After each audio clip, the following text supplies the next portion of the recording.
everyone, it's Ajanat, and I'm back to go over parenting styles with you. Diana Baumrind introduced her theory of parenting styles, indicating that parenting can be measured across two main dimensions. She referred to the first one as control and demandingness, so it's about boundaries, rules, consequences, who's setting those rules and expectations, how demanding or controlling are they, how rigid are they or flexible are they in those rules. And then warmth and responsiveness is the second dimension. So nurturing, sensitivity, loving, attentive to the child. So you can be high or low in control or high and low in warmth. And depending upon the combination of those dimensions, you are classified into 4 parenting styles. Permissive parents are those that are high in warmth. They love their children.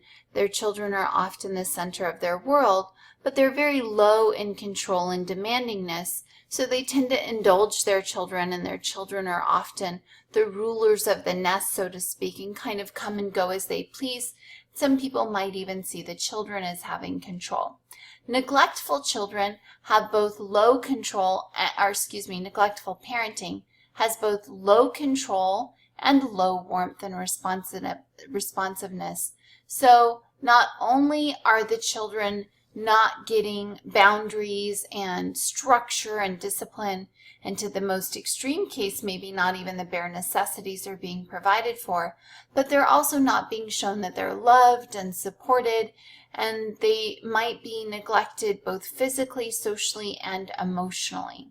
Authoritarian parenting tends to be very high in control and demandingness, but not so much in warmth and responsiveness. So this is often if it's either my way or the highway. As long as you are under my roof, you follow my rules. And when you ask them why, it's because I said so. They don't really want to negotiate or discuss.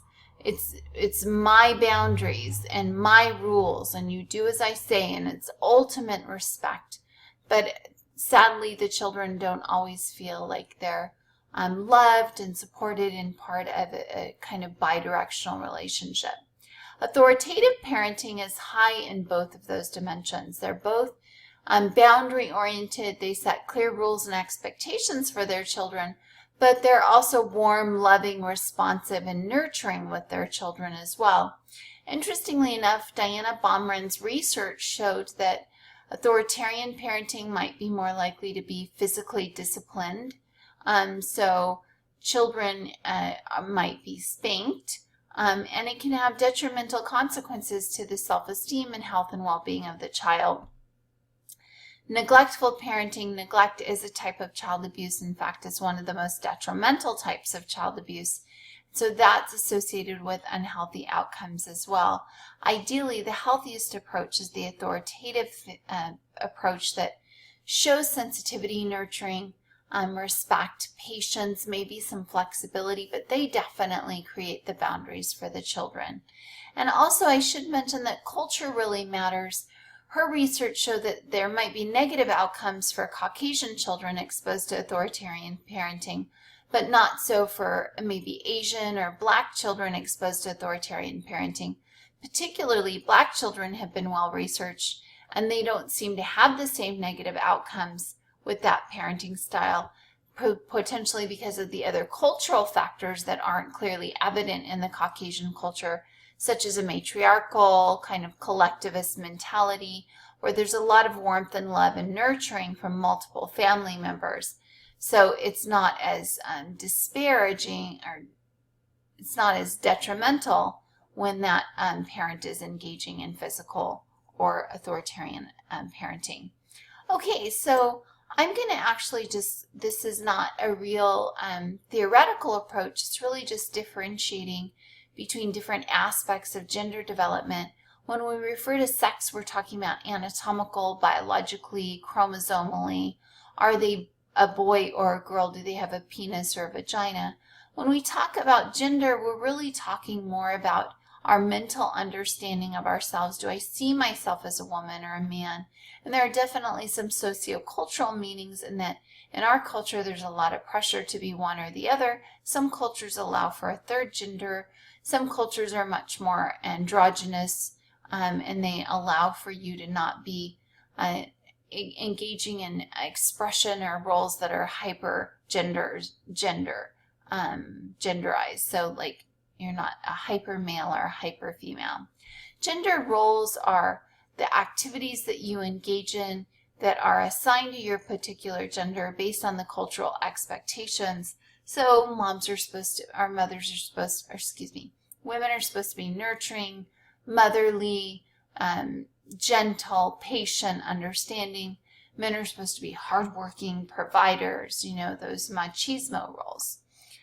Gender schemas are related to our cognitive understanding of what our gender is and what are appropriate behaviors for our gender. And then additionally, as we're socially interacting, we can have certain behaviors rewarded and reinforced and other behaviors punished. Typically, when we step outside those gender roles, we're often socially admonished. And when we stay within those gender roles, there's some sort of reinforcement value there. We do tend to model or imitate the behavior of those around us, and that we act like dad, we're mowing the lawn with him, or we might be washing the dishes with mom. Ideally, although gender develops at about 3 to 4 years of age, we do find that certain factors might affect androgyny, and that's kind of the blending of both genders, and then I can express both masculine and feminine traits. Children raised in single-parent homes tend to be much more androgynous and less gender role focused, and they have more flexibility in their thinking, so that can be a healthy thing. Okay, I'm going to move on to, this is Heinz dilemma, and this is related to moral development. And so it's the theory of moral development, Kohlberg's theory in particular, is based largely from Piaget's theory, and we'll go over those similarities in just a second. But I want you to read through this dilemma and tell me what you would do if you were Heinz.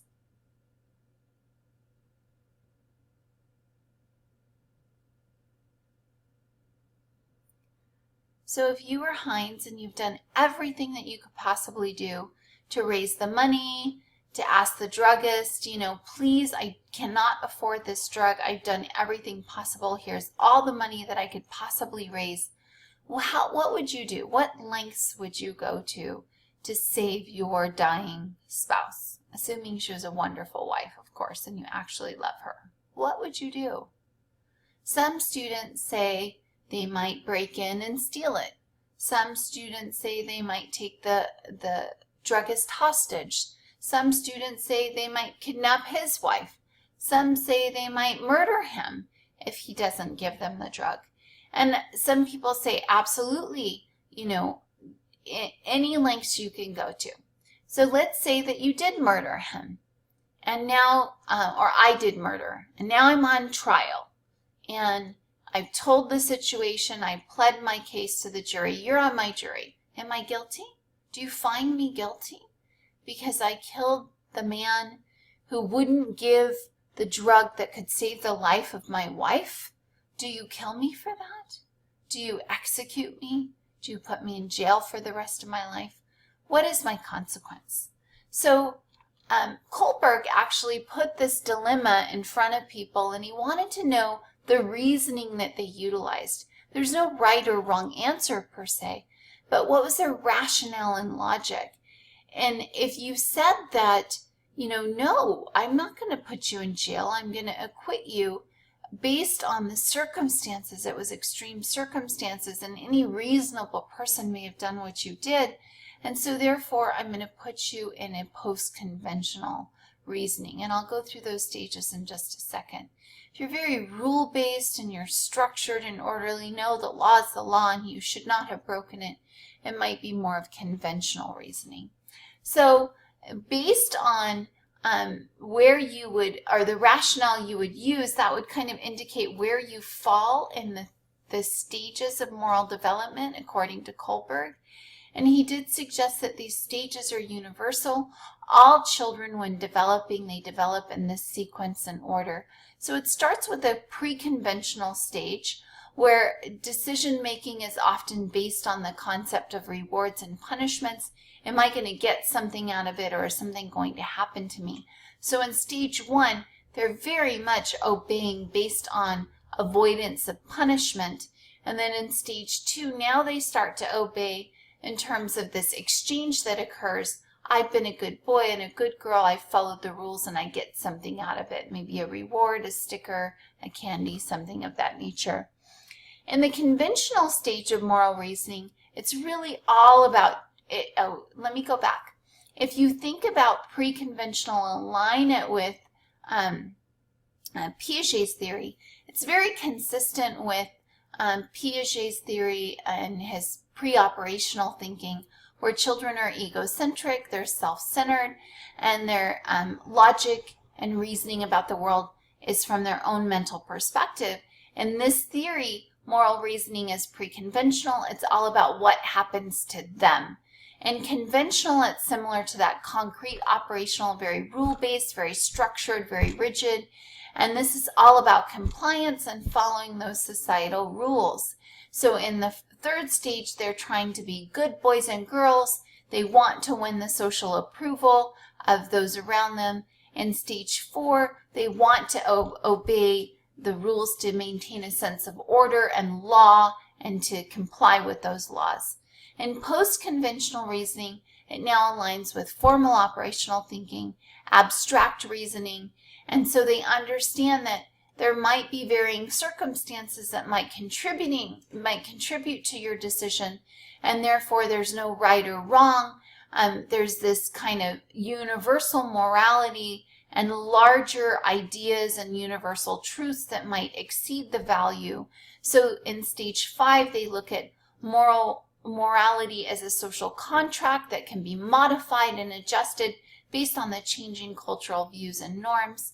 And then in stage 6, they look at like justice. Was not her right to life more important than his right to profit? And therefore they might acquit Heinz. So that's kind of Kohlberg's moral reasoning in a nutshell. And then I'm going to stop there and come back because Erikson's someone I cannot finish in just a couple of minutes. And I want you to have a good understanding of Erikson and the lifespan theory of development, and then we'll close out with some of Kubler-Ross's theories.